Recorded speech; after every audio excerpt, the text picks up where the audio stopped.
Well, he's certainly become the lightning rod in the raging Epstein pedophile files storm, and he's getting hit from all sides in a GOP-led furious scramble to do damage control. Well, in our featured clip that you're about to see in a second, Representative Thomas Massie of Kentucky breaks rank and ratchets up the tension between the DOJ, the pipsqueaker of the House. Oh, wait till you see Mike Johnson's reply to Massey's clip we're about to show you. And of course, the former Miss Teen USA impresario, Donald J. Trump, all in the wake of this. President Trump is trying to quiet a revolt among many of his most devoted supporters amid demands over the Jeffrey Epstein case.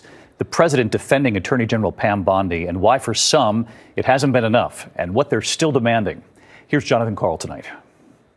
Tonight, the White House is trying to diffuse an explosion of anger among President Trump's core supporters after the Justice Department and FBI announced it would not release any more information about the investigation into sex offender Jeffrey Epstein. How many of you are not satisfied with the results of the investigation? For years, FBI Director Kash Patel and his deputy, Dan Bongino, stoked shadowy conspiracy theories surrounding Epstein. Shortly after becoming Attorney General, Pam Bondi promised the truth would come out, claiming she had a list of Epstein's clients. It's sitting on my desk right now to review. But last week, Bondi said there was no list at all. I was asked a question about the client list, and my response was, it's sitting on my desk to be reviewed, meaning the file along with the JFK, MLK files as well. That's what I meant by that. The president, like many New York celebrities, had some association with Epstein. When Epstein was arrested in 2019, Trump said they had had a falling out and hadn't spoken for 15 years. Now the president is calling out his own supporters, saying, "What's going on with my boys and in some cases gals?" They're all going after Attorney General Pam Bondi, who is doing a fantastic job. Trump is urging them not to, quote, waste time and energy on Jeffrey Epstein, somebody that nobody cares about.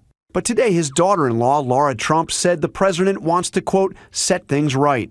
Well, I do think that there needs to be more transparency on this, and I think that that will happen. Top Democrats say Trump and his team created the problem themselves. This was a conspiracy that Donald Trump, Pam Bondi, and these MAGA extremists have been fanning the flames of for the last several years.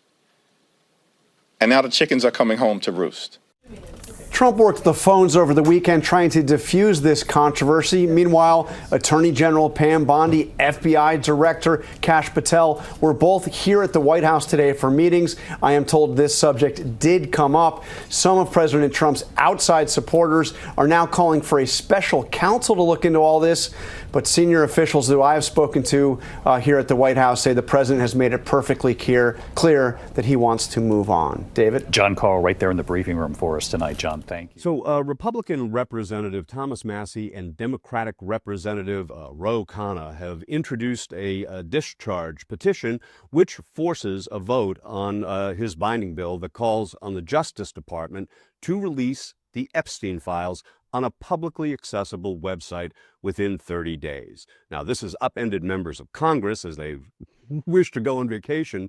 It certainly threatens their party line of nothing to see here, and it really is the first fissure in the fracturing MAGA base, and that has Mike Johnson terrified. Well, here's our featured clip today.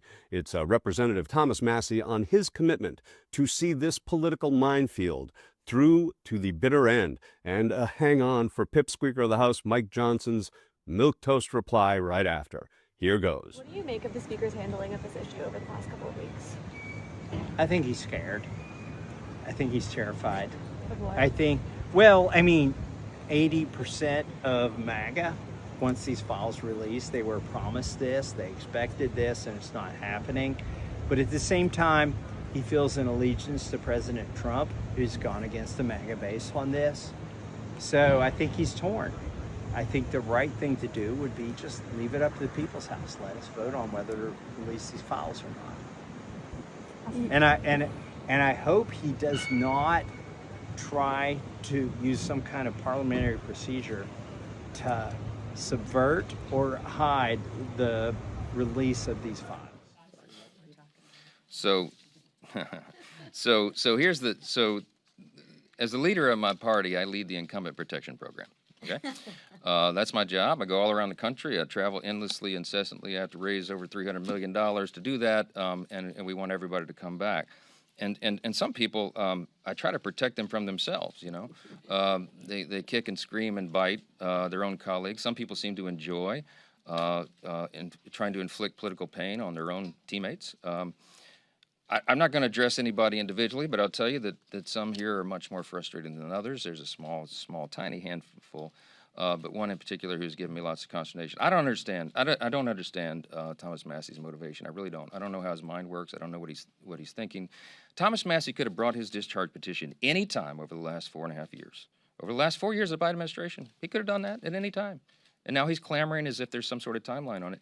It's interesting to me that he chose the election of President Trump to bring this, to team up with the Democrats and bring this discharge petition. So do I have some concern about that? I do. But you know, in me and my way, I try to follow Ronald Reagan's 11th commandment, never speak evil of another Republican. My gosh, it's hard to do sometimes around here.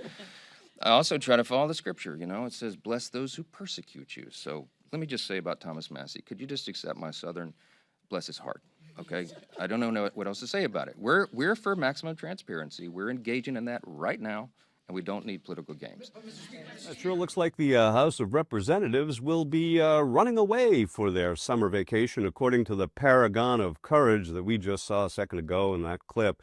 But it gets the mind to wondering, you know, if the genius billionaire CEO of America, why doesn't he just invite Johnson and Massie to the Oval Office during the break and just try to hash this out? I wonder what that would look like.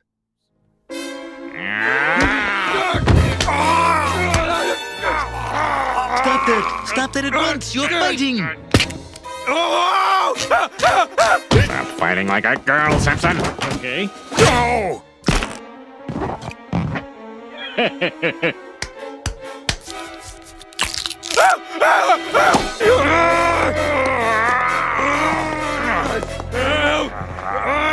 I'll show you. Go!